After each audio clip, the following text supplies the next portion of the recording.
Hello friends, Nabi here, welcome back. Today, we'll guide you on how to apply for a student visa. If you want to study abroad, this is an essential step.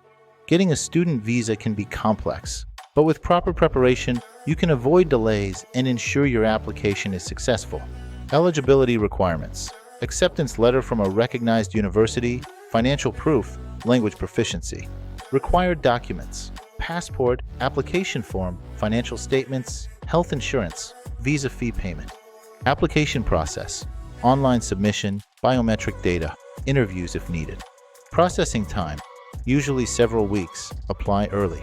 Common mistakes: missing documents, insufficient funds, incorrect forms.